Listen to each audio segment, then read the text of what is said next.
Hi. So I believe that I'm finally starting to figure this filming thing out.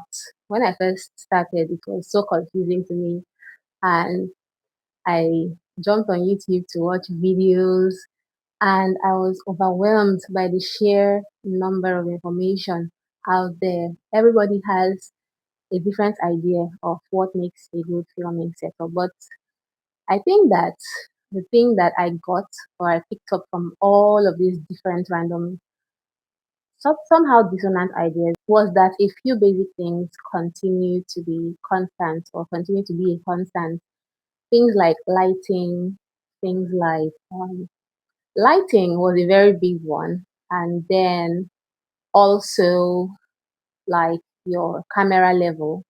So I learned from this YouTuber who used to be a doctor and now he does create content full time.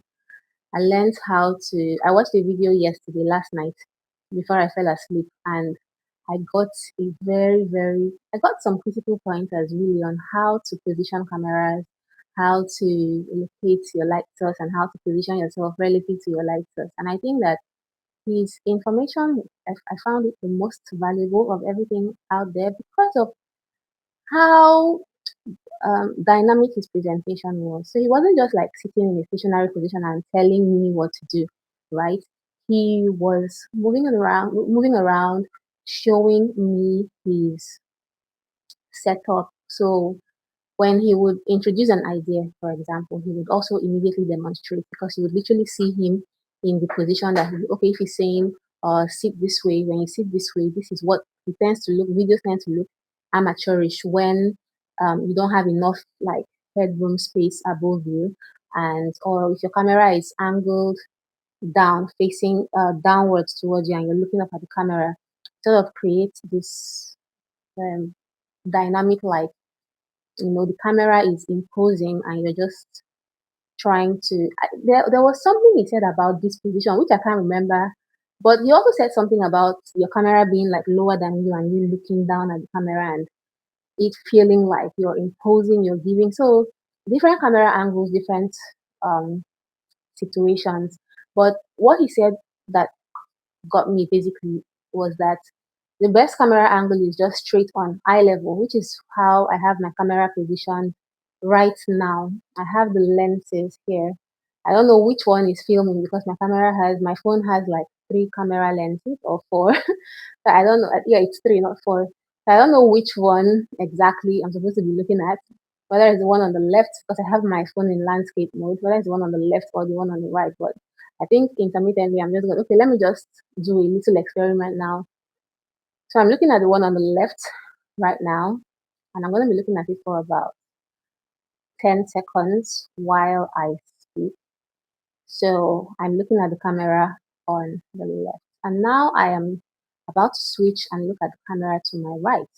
So now I'm looking directly into the camera on the right.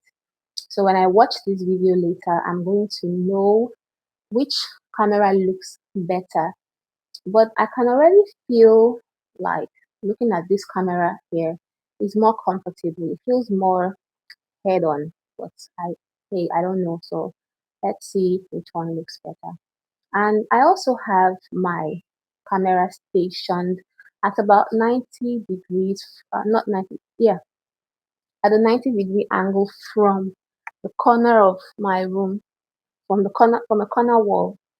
So what he was saying is that a lot of newbie videographers or a lot of newbie filmmakers like to position themselves flat against the wall. So they'll find a wall and just like put their back against it, just sit stiff and it feels very like he said something that made me chuckle every time he said it. He said it feels like you're in police custody and you're getting interrogated when you're just sitting stiffly by a wall. So that this is better angle, show a corner, show things behind you. Doesn't matter. It could be people doing whatever they're doing. And the more distance there is between where you're sitting and the end of the wall, the better for your videos because it creates a sense of depth. It creates a sense of activity, something happening behind you, fullness. It's not just like he kept making reference to that interrogation room, and I just found it so funny, and I found myself giving a little chuckle every time he said that. And then for relativity to the light source, well, popular opinion has it that it's better to film in front of a window or yeah, a window. And it's true. It's true. Even when taking taking pictures indoors, the pictures that you take facing a window always end up looking so much better than pictures that you take with a flash in some other corner of the room.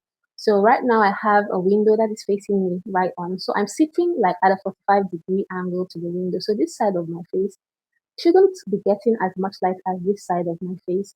But I also have a window over there on the other side. So I'm kind of like I have two windows facing me and hitting me with light at a 45-degree angle. One is nearer, so the light should be more intense than the other one, which is farther away from me. So that should be giving off a softer light. And I'm also augmenting the window light right now with an LED fill light, panel light, influencer light, whatever this sort of light is called. I'm also augmenting the window light with this one because the weather where I am, I'm I'm in Port Harcourt. The weather is quite dull this morning. We are in the peak of the rainy season, and it's been raining every day. There's no day in this month that it has not rained. And if you're wondering what month it is, we're in July. We're in July. So it's been raining every day, and I just cannot rely completely on the sun.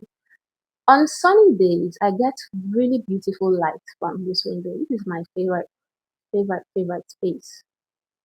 Okay. And I get really good light from this place. But today is like any other day during this month. It's dark, it feels dreary, it's cold.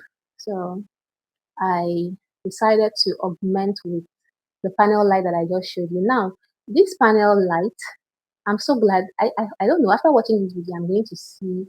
Oh, there's a bird outside the window. I don't know what it's doing. I think it's trying to collect some dried leaves to make a nest. So it's perched on. Oh, it just flew off. Okay, so after now, I'm going to see how the effect of this light, positioning this light this way. The light also has different temperatures, so it can go from really warm to really cool or to something in between. So I sort of decided that because my skin tone is naturally warm, I think I I noticed that setting this to warm makes me look red. Makes me look too red or too yeah, too red really. It just gives me this sort of cast that I don't really enjoy. I haven't been enjoying in the test videos I've done. So I decided to put this one on like a cooler setting to see if looking at it. I hope I'm still recording. Okay, let me check with my trusty little camera monitor. It's a mirror, by the way. It's my dad's mirror, or it used to be my dad's mirror. Now it's mine. I'm using it for. Oh my god, I haven't been recording.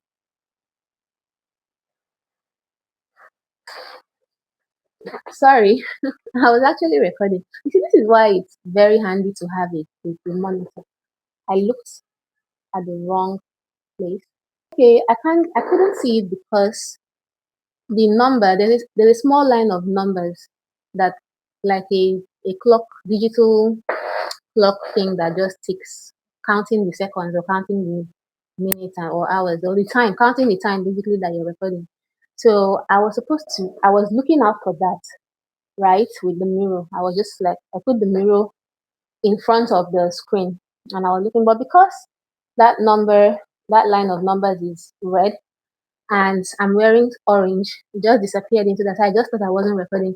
So this is why it's good to buy a monitor. Not buy. I'm not. Please don't think I'm recommending that you go out and buy anything that is expensive. You can actually make do with little things, handy things like this.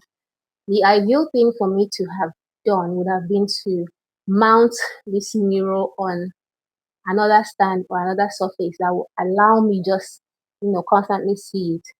And something else that I found very useful for monitoring my screen is pairing my phone to another phone. So if you're recording, if you're new to this and you're looking for um a handy an effective way to check what you're doing, to monitor your screen while you're recording, you can get a spare phone. This is my old phone. This is the phone I used to use before I got the one that I'm currently recording on. And the battery life isn't very strong, but it's useful for things like this. So I downloaded an app called A Power Monitor, letter A P O W R A Power Monitor. I downloaded that app on this phone, my old phone, and my current phone, and I paired the phones through the app. So what I like to do sometimes is turn on my Wi-Fi, connect the phones, like pair both phones, and then just mirror the screen. So I mirror the screen from the phone I'm recording on onto this phone. So while I'm talking to the camera like this, I can just put the phone down here and occasionally glance at it to see that I'm in frame, I'm still recording and things like that. But if you don't have a spare gadget, people have also used their laptops, but I've not been able to successfully connect my phone to my laptop to do that. So, but the downside to it is that it uses Wi-Fi. Sometimes the connection is weak, and this phone I'm using now is not great. So it loses connection, and I have to keep getting up to reconnect, and it's just a hassle, which is why I prefer to use this mirror and occasionally just use it to glance at my screen to see that things are still in order. And it's been great so far. I had ordered one of those small devices advertised on I had ordered one of those little devices on Jumia. Not Jumia, I mean Timo. But I then realized I haven't gotten it yet. But because I'm the kind of person that likes to shop and then go back and I read reviews before I buy things, but then when it's in transit and there's really nothing else to do, I like to go back to my order and just read reviews and maybe go on other social media platforms and try to see if other people have bought it and what their experience has been. So I realized that the tiny screen monitor I got is called a T30 or T31. It's a very small thing. Maybe I'll put a picture somewhere. I realized that that screen monitor is not. Mm, you can actually monitor. I realized from the reviews that you can monitor your screen with it, but it doesn't say. It did not say on the website before I bought it. The seller did not indicate that, or they did indicate. My bad. I did not understand that you would need to download an application, a camera application that is compatible with that monitor. And I'm using another camera application on my phone, which is not the native camera application of this phone. I had to download an app called Open Camera because I like that it gives me the ability to GoPro. When I say GoPro, somebody might be thinking that it means that I know how to do all these like cool video editing stuff. No, it just means that on that setting, I can adjust things like my ISO, which is how much light or how light or how dark the video or the picture is. I can adjust things like my uh, focus something, focus distance. And I can just like tweak little things and feel like I'm more in control of the video that I'm making, but it's not really it's not really like a lot. So the native camera app on my phone doesn't have that version. It doesn't give me that functionality. So I had to download Open Camera to use for that. I hope my microphone is still recording. Let me check. I can't the way I think okay, yeah, it's still doing on. So I had to download Open Camera to get access to this function. So you can now imagine why using a screen monitor that requires me to download another camera app to be able to see my screen on the monitor is not going to work with my workflow, bad for my workflow. And secondly, the microphone I'm using, this one, the transmitter, I believe that's what it's called, it also plugged into the C port of my phone. So currently, my phone is occupied, so I don't even have space for something else I need to plug. I think that camera you have to plug it in. Anyways, when I just when I went back and saw this, I was disappointed for a few minutes. I was disappointed for a hot minute. I was like, ah, gosh, I've bought something that I'm not going to use. And so I tried to return it.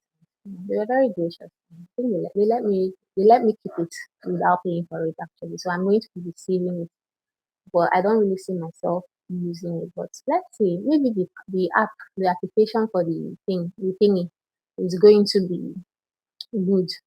So let's see. It's going to be a good. I don't know if this light is still bright. The weather has gotten really, oh, things are, it's really dark outside. So maybe I should adjust this and make it brighter. Let's see. Let's see. It's gotten really dark outside. Like it's about to rain round. It rained already this morning. So this is giving round two. Let's go. Ding ding ding ding ding. So okay. Anyways, where were we? We're talking about camera setup and all of that. Ah, this is very bright. I don't know. I don't know how this is going to look. I'm new to all this. Please forgive me. No, why am I apologizing? I don't have to apologize. I'm new to this, and that's just it. So, yes.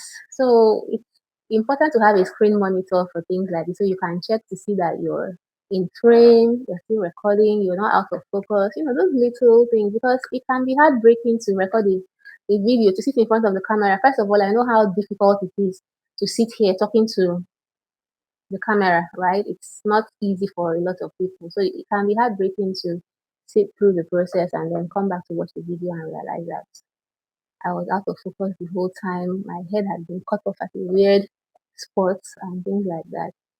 So yeah, I'm still going to invest in a proper monitor that can mirror my screen, my entire screen, that doesn't require me to use a certain camera application.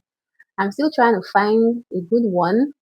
I checked on, I went on TikTok because I like to go there to, I think it's the easiest way to see video reviews. But unfortunately, all of the monitor reviews that I found on TikTok, they have there's this feel to them. They're not really reviews. They are more like marketing videos. They are more like influencers marketing the product. So they're not telling you the truth about it. They're not telling you, okay, this is how it behaves. This is exactly how it behaves.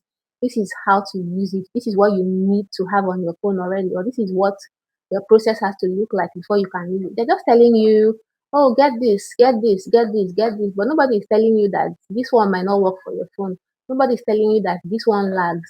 Nobody also is telling you that you have to download a third party camera app, you know, to use it. And I don't like that. I don't like that. So I'm still going to just keep looking. And if I find something that mirrors my screen, I did go on AI to ask a few questions, and they said they have to find something that has mirror max or something like that. Like it has the ability to just like mirror, and then that it doesn't use Wi-Fi or something. Anyways, but it's just a long process. So I probably just keep using a mirror. I just buy. I'll just keep using a mirror to do my thing, and it's working. And I have this mirror that my dad left me, so look at it. Thanks, Dad. My dad is in heaven, by the way. Okay. Um. So that's basically my process, and this is one of the very first videos that I'm making after gaining a bit more understanding of what it's supposed to be like, what you're supposed to do before you start recording. And this I think I can already feel that this is going to be a good video. And I can see myself just using this setup. So by the way, I do art videos. So I post videos about art. I'm an artist and an art enthusiast. So on this channel, I want to make videos that people can relate with, people that love art, people that also create art. I want to make videos that they can relate to, videos that you can just sit down and watch, or you can play in the background while you're doing something, watching me paint, watching me test art supplies. Also, sometimes talking about things that I understand about art. I'm not claiming that I'm some authority, but I also do my own fair share of research and studying, and I have learned so many things in the 2 years that I decided to pick up my paintbrush again, literally. My paintbrush is right here, literally. This is something else that my dad, well, he did not leave it to me, but I took it. Yeah. I inherited it. I gave it to myself because it was like his favorite cup, and I just love having my paint brushes in it because it reminds me of him, and it just feels like a piece of him is here as well when I'm doing something I really love. These are more paint brushes. Let's see. This is like a giant jug of paint brushes. So I I am going to, yes. So I do all of that. I paint, I draw, I create, I do more stuff. I've got loads of things to do on this channel. So if you like this video, if you like art, stick around because I'm going to be sharing a lot more. And yep, I think this, I don't know how long this video is right now, but I feel like I should probably be ending it here. I've been yapping for, is it 21 minutes I'm seeing there? You girl, you're getting good at talking. All right then, I'll see you later. Bye.